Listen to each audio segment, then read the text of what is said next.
تو میری بیٹیوں میری بہنوں یہ پڑھتے ہیں سورہ نساء کی طرف چلتے ہیں. سورہ نساء کا معنی عورت ہے, 4 پارہ ہے. میری بیٹیوں اللہ نے اس میں وراثت کا حکم دیا ہے. میں نے یہ 25ویں طاق رات کو بتایا تھا کہ میرے نبی نے فرمایا وراثت کے اصول خود بھی سیکھو اور دوسروں کو بھی سکھاؤ. وراثت کے مسائل سیکھو. جس نے کسی کو قیامت والے دن اللہ فرماتا ہے جس نے اپنی اولاد میں بیٹیوں کو یا بیٹوں کو اپنے حصے سے محروم کیا, قیامت والے دن اللہ اسے جنت سے محروم کر دے گا. استغفر اللہ. جس نے اپنی بیٹیوں اور بیٹوں کو جائیداد سے حصے سے محروم کیا, اللہ اسے جنت سے محروم کر دے گا. جنت مانگنے والوں بیٹیوں کو حصے دے کے آنا. جنت میں جانے والیوں بیٹیوں کو حصے دے کے آنا.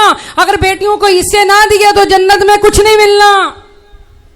یہ میرے نبی نے فرمایا ہے. سورہ نساء پڑھیے.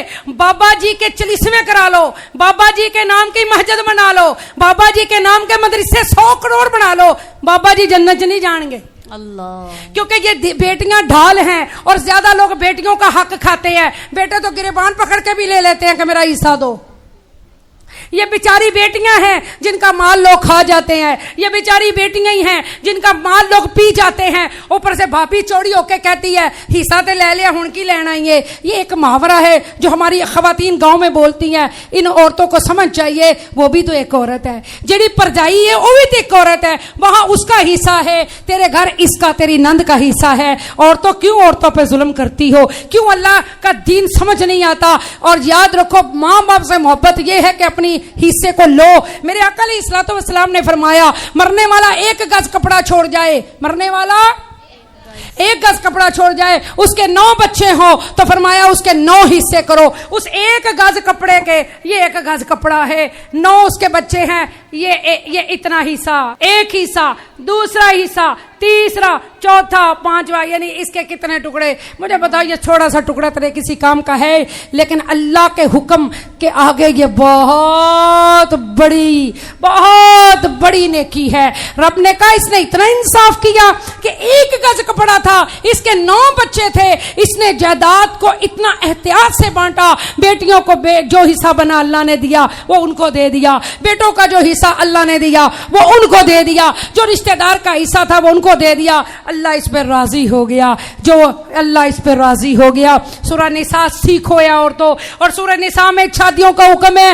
جو مرد شادیاں کرتے ہیں, یہاں عورتیں بیٹھی ہیں, شاید کسی کی سونتن بھی ہو, کسی کی 1 بھی ہو سکتی ہے, کسی کی 2 بھی ہو, کہ آپ کے خامد نے شادی دوسری کی ہوئی ہو سکتی ہے, یا کوئی عورت میرا بیان سن رہی ہو اور اس کے میاں کی 2 شادیاں ہوں, ہو سکتا ہے. اور یہ حکم ربی ہے. 2 کی, 3 کی, 4 کی اسلام اجازت دیتا ہے. ہم اس کے مخالف نہیں. میرے نبی پاک نے فرمایا مخالفت نہیں ہے. حق کی کون مخالفت کرے؟ قرآن کی کون مخالفت کرے؟ وہ تو کافر ہوگا جو قرآن کی آیات کو نہ مانے. مگر اس کے ساتھ انصاف بھی تو ضروری ہے. لوگوں شادیوں سے منع اسلام نہیں کرتا. میری بہنوں شادیوں سے اسلام منع نہیں کرتا.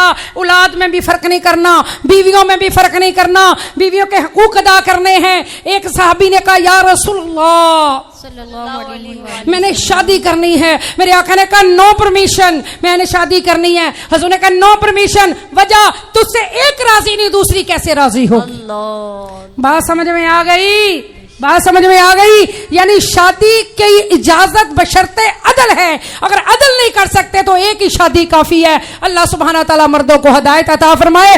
قیامت والے دن اس بندے کے 2 دڑ ہوں گے. مفلوج دڑ, جس نے اپنی بیویوں میں انصاف نہیں کیا.